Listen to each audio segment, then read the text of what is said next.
भाजपा की सरकार बन गई। 27 साल के राजनीतिक वनवास के बाद भाजपा ऐसी लौटी कि विरोधियों को होश पाख्ता हो गए। उसे 70 में 48 सीटों पर जीत मिली।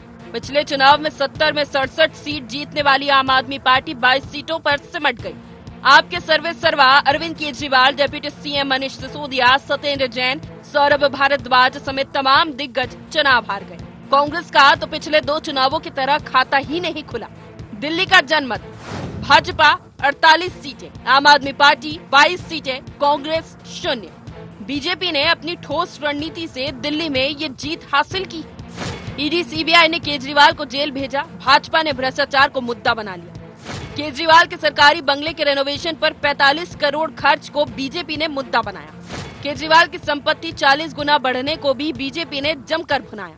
करप्शन के आरोपों से केजरीवाल की ईमानदारी वाली इमेज कमजोर की। केजरीवाल के खिलाफ मोदी खुद चेहरा बने। हर रैली में मोदी की गारंटी का जिक्र। प्रवेश वर्मा को अघोषित रूप से सीएम चेहरा बनाकर जाट और ग्रामीण वोटों को साधा। 12 लाख तक इनकम टैक्स फ्री कर 67% आबादी वाले मिडिल क्लास को मैनेज किया। पूर्वांचली वोटर्स वाली 27 सीटों पर पूर्वांचल के 100 नेताओं को प्रचार में लगाया। केजरीवाल की किसी योजना को बंद न करने का भरोसा दिलाकर लाभार्थी वर्ग को साधा। महिला और बुजुर्गों को साधने हर महीने 2500 रूपए देने का ऐलान किया। झुग्गी वालों को 5 रूपए में पौष्टिक खाना, लेबर क्लास को 10 लाख का बीमा का वादा किया। रेहड़ी ठेले वालों को 30,000 का क्रेडिट कार्ड देने का ऐलान पर साधा निशाना। केजरीवाल ने यमुना पर माफी मांगी। बीजेपी ने मुद्दे को तत्काल लपक लिया। परिणाम आने के बाद अब बीजेपी इसे मोदी पर भरोसे की जीत बता रही है।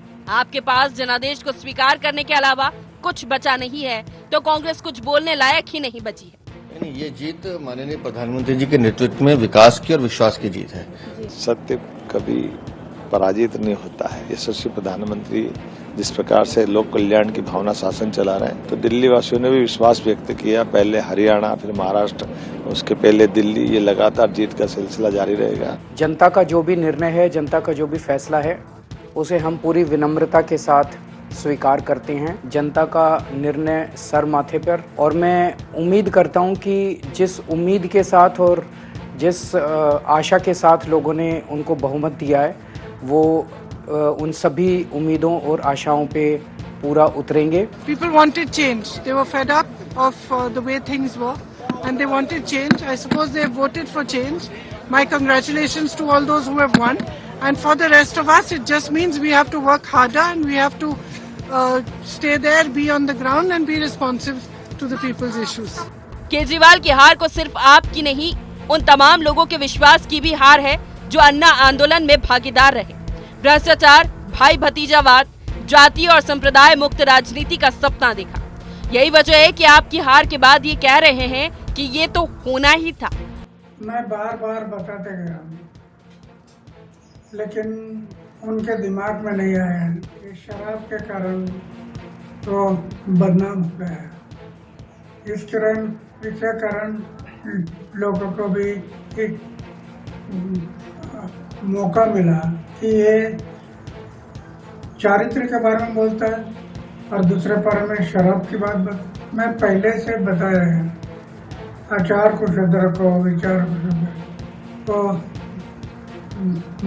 उनके दिमाग में नहीं रहा और उसके कारण आज इलेक्शन में हार गए। वे सब आम आदमी पार्टी के लाखों करोड़ों कार्यकर्ता जो अन्ना आंदोलन से आए, जिनके बहुत ही निश्चल, निष्पाप और बड़े भारत की राजनीति को बदलने के सपने की हत्या एक निर्लज्ज, नीच, मित्रहंता, आत्ममुग्ध और चरित्रहीन व्यक्ति ने की, उसके प्रति तो क्या संवेदना। दिल्ली को उससे मुक्ति मिली। अन्ना और कुमार विश्वास की बातों को पूरी तरह नकारा भी नहीं जा सकता। केजरीवाल सुचिता के नाम पर सियासत में आए, लेकिन शराब घोटाले से लेकर शीश महल तक वो ऐसे आरोपों के घेरे में रहे कि लोगों को शायद ही अब सियासत में ईमानदारी की बात करने वाले किसी शख्स पर भरोसा हो। भ्रष्टाचार के आरोपों से घिरे केजरीवाल की मुसीबतें आगे और बढ़ सकती हैं। चुनाव के पूरे नतीजे आने से पहले ही दिल्ली सरकार के जनरल एडमिनिस्ट्रेशन डिपार्टमेंट ने सचिवालय सील करने के आदेश जारी कर दिए। इसमें कहा गया है कि बिना परमिशन के कोई भी फाइल या दस्तावेज, कंप्यूटर हार्डवेयर सचिवालय के परिसर से बाहर नहीं जाना चाहिए। दिल्ली विधानसभा चुनाव के नतीजों ने एक बार फिर बीजेपी और मोदी को रोकने वाले इंडी गठबंधन के भविष्य पर सवाल उठा दिया है। महाराष्ट्र और हरियाणा के बाद एक बार फिर कांग्रेस सहयोगी दलों के निशाने पर आ गई है। जम्मू कश्मीर के मुख्यमंत्री उमर अब्दुल्ला ने सोशल मीडिया पर एक पोस्ट कर इसकी शुरुआत कर दी है। ऐसे में दिल्ली के नतीजों के क्या दूरगामी परिणाम होंगे, देखने लायक होगा। Bureau report, IND 24।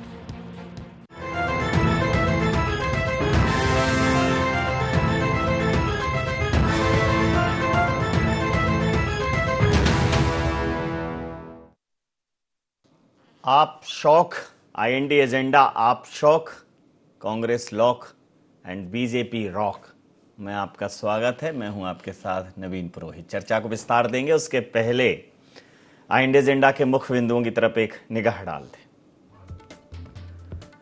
27 साल के सूखे के बाद दिल्ली में कैसे खिला कमल, दिल्ली में कैसे अर्श से फर्श पर आ गिरी आप, क्या अरविंद केजरीवाल को मिली जनविश्वास तोड़ने की सजा, राष्ट्रीय राजनीति में क्या असर डालेंगे दिल्ली के नतीजे। नमस्कार, इन्हीं सवालों के साथ चर्चा में आप सबका पुनः स्वागत है। दिल्ली के नतीजे ने, दिल्ली के दिल ने भारतीय जनता पार्टी को प्रसन्न कर दिया। देश के दिल में भी भारतीय जनता पार्टी बरसों बाद, 2.5 दशक बाद धड़की। प्रधानमंत्री मोदी जी की लोकप्रियता चरम पर है, लेकिन ठीक उनकी नाक के नीचे दिल्ली में आम आदमी पार्टी कहीं ना कहीं उनकी नाक में दम किए हुए थी। एक कहानी, बहुत प्रसिद्ध लेखक हैं यशपाल शर्मा, उनकी कहानी थी हार की जीत, जिसमें एक कैरेक्टर थे बाबा भारती, एक कैरेक्टर था घोड़ा सुल्तान और एक कैरेक्टर थे डाकू खड़क सिंह।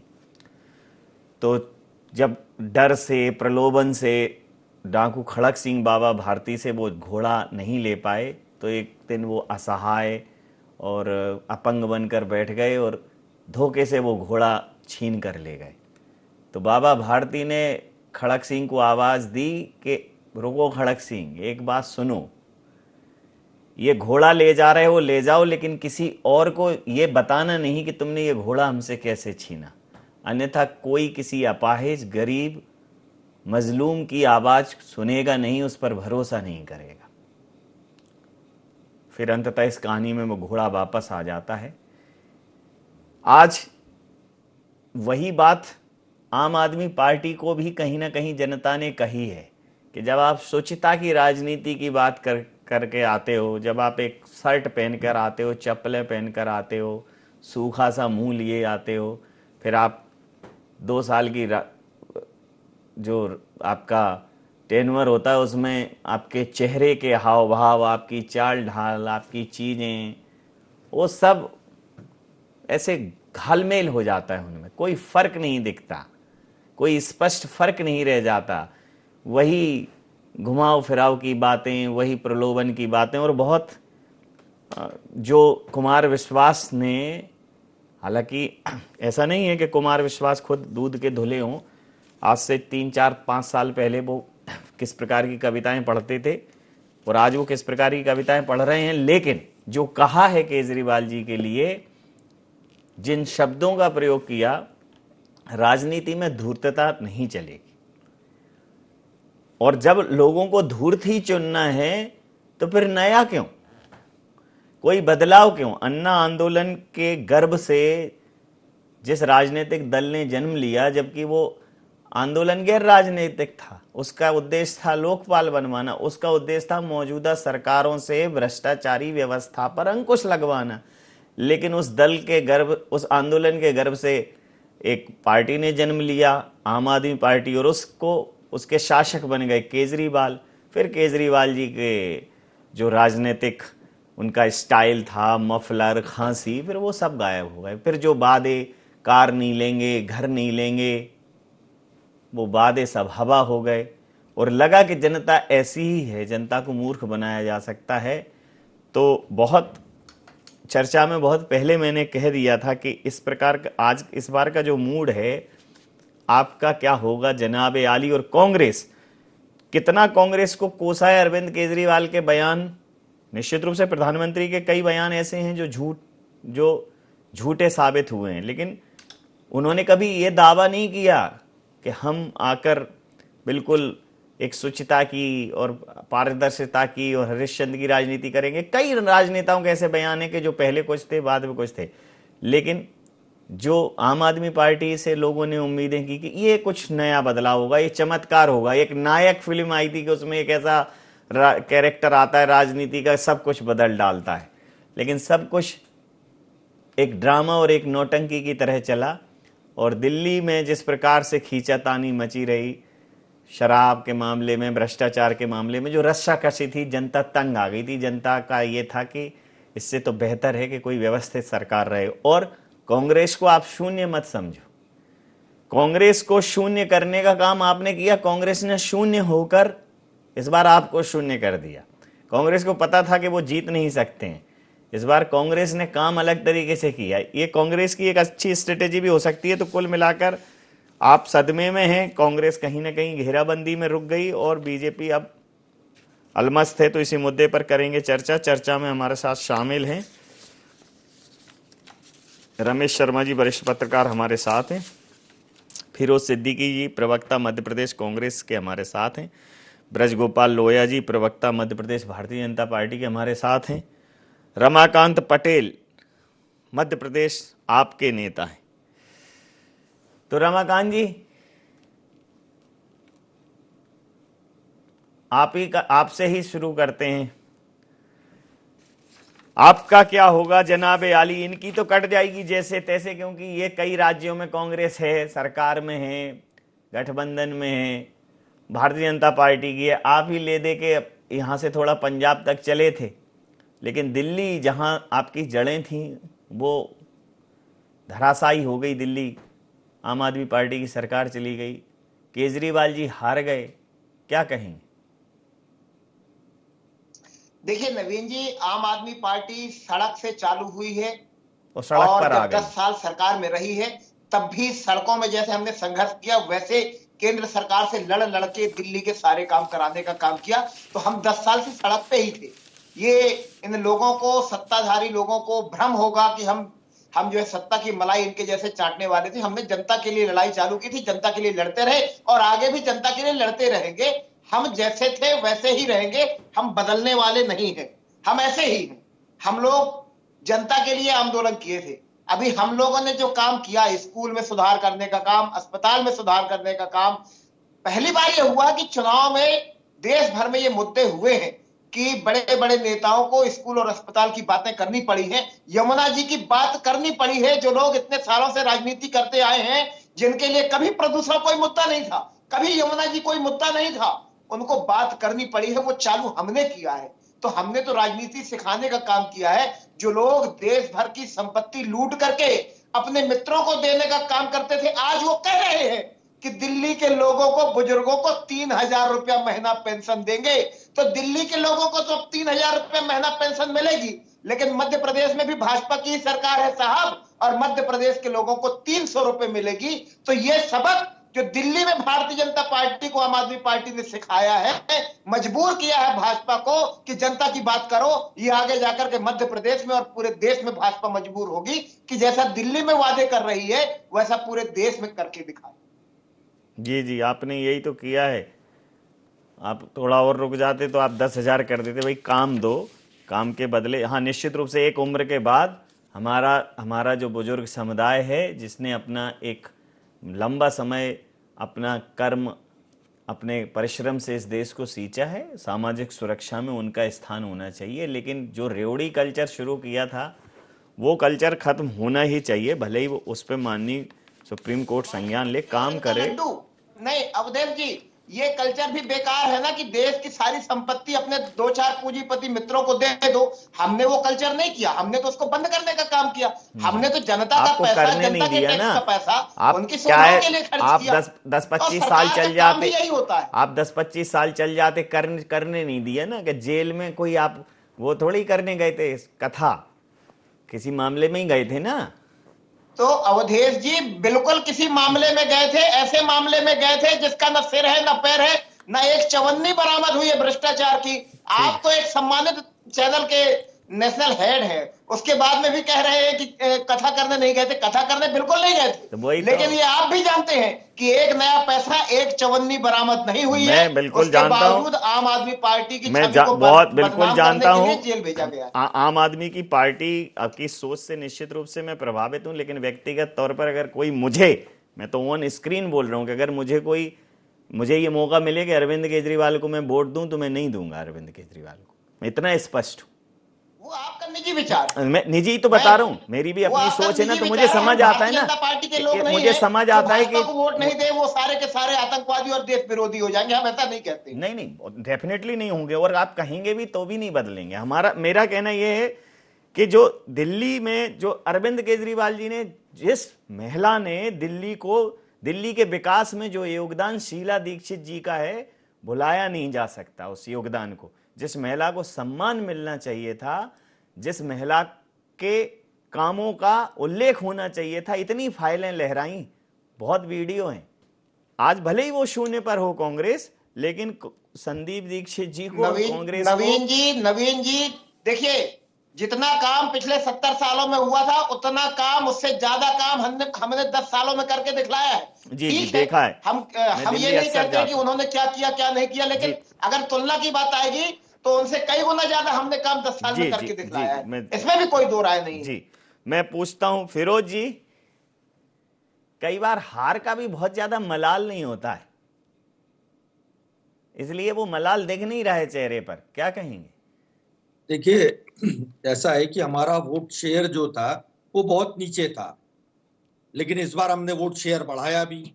और अगर हमारा वोट शेयर नहीं बढ़ा होता तो भारतीय जनता पार्टी फिर वो 27 के 33 साल हो जाते उसको।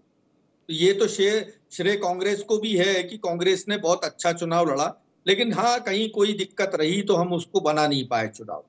जहां तक भारतीय जनता पार्टी की जीत का सवाल है, तो ये ज्यादा खुश नहीं हो, ये बड़े खुश हो रहे हैं 27 साल बाद आके। एक तो आपने असंवैधानिक काम किए, आपके 3 मोर्चा संगठन और चौथा चुनाव आयोग, उसने मिलके एक सरकार को धराशायी कर दिया, मुख्यमंत्री को पकड़ा, जेल में बंद कर दिया। ठीक, और कोई मुख्यमंत्री बंद नहीं होता। यहाँ व्यापम का घोटाला हो जाए, नरसिंह घोटाला हो जाए, कुंटलों से सोना चांदी मिले लोगों के घर में, ना ईडी आती है, ना सीबीआई आती है, ना इनकम टैक्स आता, वो तो खाली लाल फीता शाही करा के बंद कर देते हैं। चौथा आया चुनाव आयोग। अब आप कहोगे कि चुनाव आयोग ने पे आप लोग आ जाते हो। अरविंद केजरीवाल ने और कांग्रेस ने शिकायत की कि एक घर में 40 मतदाता बढ़ गए साहब, एक मोहल्ले में 7-7 हजार लोग बढ़ गए। मध्य प्रदेश में 15,000 कंप्लेनों को डिसाइड नहीं किए आपने, चुनाव करा दिए। महाराष्ट्र में 39 लाख वोट बढ़ गए 5 महीने में।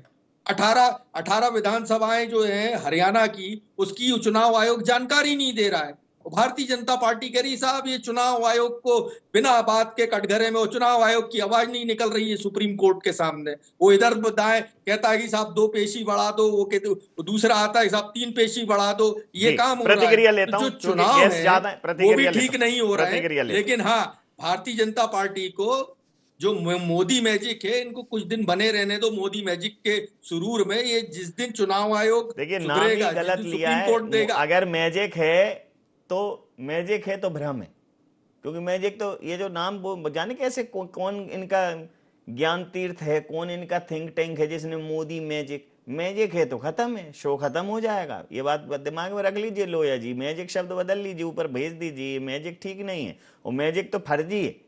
मैजिक जो भी है वो फर्जी है। अंडे में से कबूतर निकला, ना अंडा ओरिजिनल ना कबूतर ओरिजिनल, तो चीजें ओरिजिनल नहीं चल रही हैं। अच्छा एक और बताओ, इतनी क्या जल्दी थी? सचिवालय सील कर दिया, अभी तो सरकार है, इतनी क्या जल्दी थी? कुछ नहीं, वसूली करेंगे। नहीं वो ठीक है, उनको पकड़ के उनको भी अच्छा एक्सपीरियंस है, रोका को दिखाएंगे फिर वसूली करेंगे। अपना एक्सपीरियंस शेयर कर रहे हैं। आपको सरकार चलाने का एक्सपीरियंस है, आपने किया होगा, मान रहा हूं, लेकिन अभी इतनी जल्दी ऑन स्क्रीन क्यों शेयर करना? जी लोया जी। नवीन जी, बड़ी विनम्रता से आज कहता हूं, दोनों हमारे मित्र मौजूद हैं, कि हम तो कांग्रेस पार्टी को भी कुछ नहीं कहते, क्योंकि वो भी राजनीति करने आए, हम भी राजनीति करने आए। मगर अरविंद केजरीवाल और आम आदमी पार्टी, इनके बारे में तो हम ये कह सकते हैं कि ये तो ये कह रहे थे कि आए हरिभजन को कातल लगे कपास। ये तो राजनीति को बदलने आए थे ना। जिन्होंने राजनीति और सचिवालय क्यों बंद हुआ, पहले उस प्रश्न का भी जवाब दे दूं। जिस पार्टी और जिस व्यक्ति के राज में उस प्रदेश के चीफ सेक्रेटरी की पिटाई मुख्यमंत्री के घर हो सकती है, तो आप कल्पना कर सकते हैं कि वहां कितनी सतर्कता की आवश्यकता है कि ये लोग क्या नहीं कर सकते। अपने खुद के सांसद की पिटाई कर सकते हैं। मगर रमाकांत जी, आपने बहुत सारी बातें की। मैं बड़ी विनम्रता से कहना चाहता हूं कि केवल यहाँ आपके कामों की चर्चा नहीं हो रही है, आपकी चोरियों की भी चर्चा हो रही है। पहली बार देश ने देखा कि जिन्होंने ये दावा किया कि हमने पूरे दिल्ली में सीसीटीवी कैमरे लगा दिए हैं, और 2 बार मौका पड़ा मुख्यमंत्री आवास पर कि आपके ही सांसद की पिटाई हो गई और आपको ये जवाब कोर्ट को देना पड़ा कि हमारे तो कैमरे बंद थे। तो दिल्ली की जनता को समझ आता था, ये सब समझा है दिल्ली की जनता ने। एक स्कूल नहीं बनाया, एक अस्पताल नहीं बनाया। जिस यमुना में डुबकी लगाने की बात कहते थे, उसमें आपकी सरकार डूब गई। तो ये जो स्थितियां हैं कि झूठ बोलो, अच्छे से बोलो, प्यार से बोलो, जोर जोर से बोलो, बार बार बोलो, उस शासन का आज अंत हो गया है। और देश में आज बहुत बहुत सारे लोगों को बहुत प्रसन्नता है। मैं फिर से कहता हूं, एक भारतीय जनता पार्टी के कार्यकर्ता के नाते मुझे बहुत प्रसन्नता है कि दिल्ली में भारतीय जनता पार्टी की सरकार बन रही है। मगर उससे ज्यादा भारतीय होने के नाते मुझे इस बात की प्रसन्नता है कि एक राष्ट्र विरोधी गतिविधियों में संलिप्त आदमी, बड़ी जिम्मेवारी से कह रहा हूं, मैं नहीं कह रहा हूं, ये कुमार विश्वास ने कहा था कि एक ऐसा व्यक्ति जो राष्ट्र विरोधियों के साथ हमेशा खड़ा रहता है, उसकी सरकार का भी अंत हुआ है, उसकी राजनीति का भी अंत हुआ है। मैं रमेश शर्मा जी से प्रतिक्रिया लेता नहीं है, ये पूरी प्रक्रिया और पूरी जो प्रणाली थी आम आदमी पार्टी की, उसके पतन का आज दिन है। जी, मैं रमेश शर्मा जी से प्रतिक्रिया लेता हूं। इस बार अंदाजा हो गया था कि ये जो आम आदमी है वो खास आदमी बन गया था। अब आम आदमी क्या होता है वो आम आदमी बता देगा। इस बार ऐसा लग रहा था कि सरकार बना नहीं पाएगी आम आदमी पार्टी। ये बिल्कुल आपने ठीक कहा। ये बिल्कुल लग रहा था कि आम आदमी पार्टी के वोट भी घटना है और सीट भी घटना है और सरकार बनाने में उनको दिक्कत आएगी। ये अनुमान मेरा बिल्कुल ठीक निकला। मैंने 25 जनवरी को अपने फेसबुक पर ये लिख दिया था। निजी तौर पर मेरा एक अनुमान नहीं निकला सही। मुझे पता नहीं क्यों ऐसा लग रहा था इस बार कांग्रेस की सीट आएगी। हालांकि कांग्रेस के वोट प्रतिशत बढ़ा है पिछली बार की तुलना में। तो कुल मिलाकर के ये जो, अगर आप केजरीवाल जी की पूरी राजनीति देखें तो आप रूस की क्रांति अगर आपने पढ़ी हो और चीन की क्रांति पढ़ी हो, बिल्कुल केजरीवाल उस रास्ते पर चले। रूस की क्रांति के फर्स्ट लाइन में जितने लोग थे उन सारे लोगों को किनारे किया गया और कई लोगों की तो हत्याएं भी हुई हैं।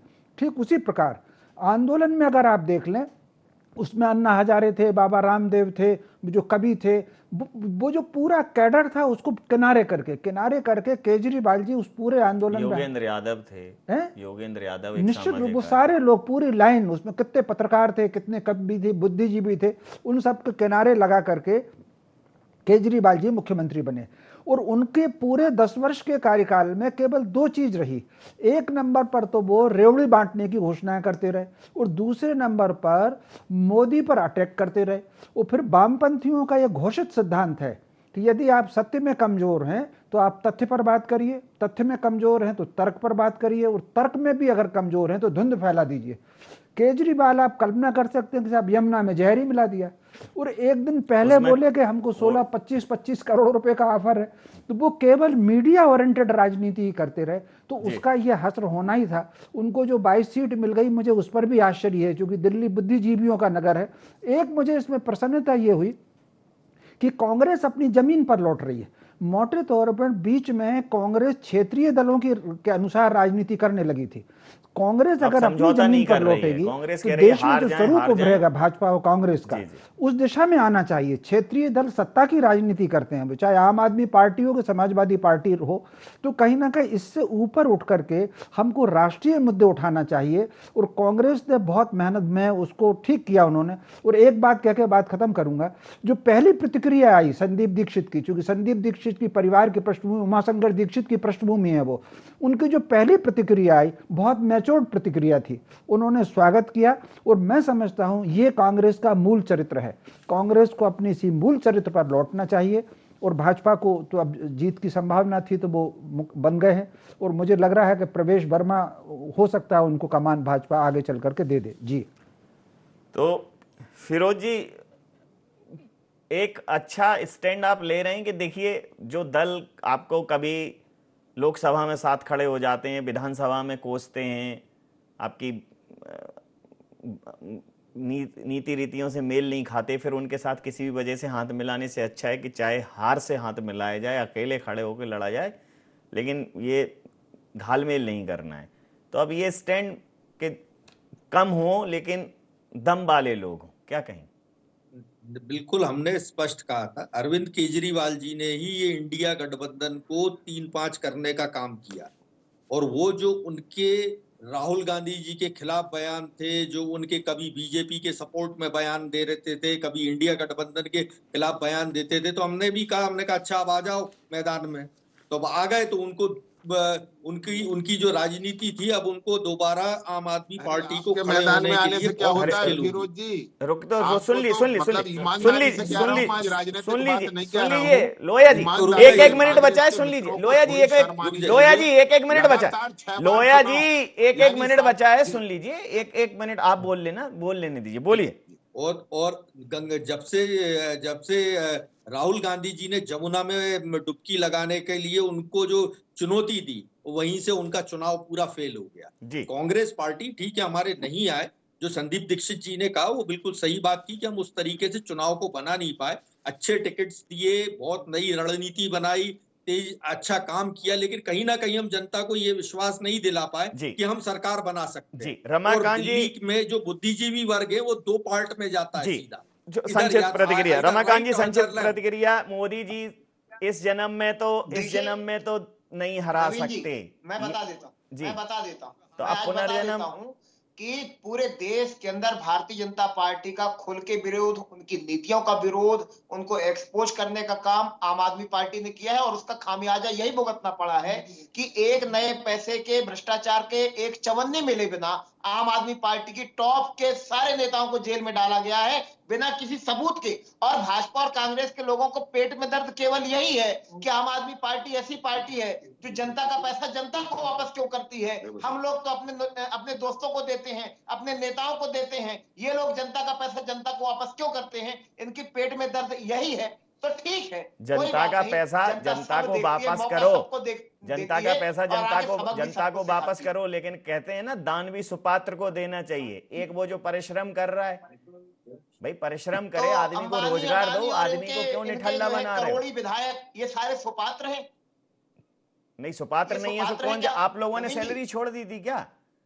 आप लोगों ने कहा था हम तो कार नहीं लेंगे, आप लोगों ने कहा था हम तो बंगले नहीं लेंगे, जरा 10 साल कंट्रोल ही कर लेते जो कहा भाई। आपको ये गजब की तकलीफ है, कभी किसी ने ये नहीं कहा कि चाय वाले के पास में 10-10 लाख का सूट कहां से? अरे कहा ना, तभी अरे तो फिर तो उनसे वही तो समझ में आया कि भाई ये नए झूठों पे क्यों, नए झूठे को क्यों खड़ा करना? पहले ही पर्याप्त झूठे, अरे पहले ही पर्याप्त झूठे, नए झूठे को क्यों खड़ा करना? हमारे पास दोस्त हमारे पास 10 साल से 2 लोग झूठ बोल रहे हैं। अरे भाई हमारे पास 10 साल से 2 लोग झूठ बोल रहे हैं, अब तुम्हें एक तीसरा आदमी क्यों खड़ा करना झूठ बोलने के लिए? हम तो तुम्हारे चश्मे में थोड़ा दूरदर्शिता देख रहे हैं, अगर तुम भी झूठ बोलोगे तो क्या मतलब है? बात ये है हमने कोई भाई तुमने ही दावा किया ना अंतिम लोया जी, ये खामियाजा भुगतना पड़ा है। सत्य बोलने का खामियाजा भुगता है आम आदमी पार्टी ने। कौन सी बात सत्य बोली? सुप्रीम कोर्ट में लिखित में माफी मांगी, नितिन गडकरी जी से लिखित माफी मांगी, अरुण जेटली जी से लिखित में माफी मांगी। 11 बार लिखित में माफी मांगने वाले लोग अगर ये कह रहे हैं कि हम सच बोलते हैं तो इनसे ज्यादा झूठा हो कौन सकता है? इन्होंने बच्चों की कसम खाई थी हम राजनीति में नहीं आएंगे, फिर बच्चों की कसम खाई हम गाड़ी बंगला नहीं देंगे, फिर अब कसम खा रहे हैं कि हमने दारू में नहीं कमाया। टाइमर लगा रखा है, स्कीम दुनिया में किसी राज्य सरकार ने नहीं दी। क्या दिक्कत है? जी अंतिम प्रतिक्रिया के साथ चर्चा समाप्त करूंगा सर, संक्षिप्त। अभी ये परिणाम आए हैं, इसमें अगर कांग्रेस, अगर चूंकि आम आदमी पार्टी को जो वोट मिला है वो कांग्रेस का वोट शिफ्ट हुआ है, भाजपा के पास वोट बहुत ज्यादा नहीं बढ़ा। आप अगर देखें तो 72 और 67 में भी अगर आप देखें तो उनके पास जनसंघ की सीटें थी, तो कांग्रेस का वोट शिफ्ट हुआ है। कांग्रेस अगर अपने स्टैंड पर रहेगी तो आम आदमी पार्टी की अगले चुनाव में और वोट गिरेगा, और कुल मिलाकर के कांग्रेस को लौटना चाहिए और भाजपा को वो सावधानी बरतना चाहिए जो गलतियां की आम आदमी पार्टी ने, उस सावधानी के आधार पर सरकार चलाए। बिल्कुल सही का। समय सीमा के चलते मैं ये चर्चा यहाँ समाप्त करता हूँ। आप समस्त महानुभावों का बहुत बहुत धन्यवाद, बहुत बहुत आभार। तो निश्चित रूप से जनता को जागरूक होने की जरूरत है। जनता अगर ये उम्मीद करे कि एक नया राजनीति का सूरज उगेगा तो वो तभी उगेगा जब आप ये निर्धारित कर लेंगे कि पार्टी कोई भी हो, व्यक्ति जो स्वच्छता और ईमानदारी से काम करे उसको वोट दें। और अच्छे लोग सब जगह हैं, बुरे लोग भी सब जगह हैं, लेकिन जिस प्रकार से आपका दिल्ली में ये हश्र हुआ, निश्चित रूप से एक ऐसी पार्टी जो राष्ट्रीय पार्टी बनने की दिशा में अग्रसर थी, उसके लिए ये निराशाजनक है। बीजेपी गदगद होगी, कांग्रेस भी आत्मचिंतन कर रही है। तो ये नतीजे जो है सबके लिए चिंतन मनन का विषय है, सभी राजनीतिक दलों के लिए। आई इंडिया एजेंडा में नहीं, आप बने रहिए IND24 के साथ और देखते रहिए IND24। नमस्कार।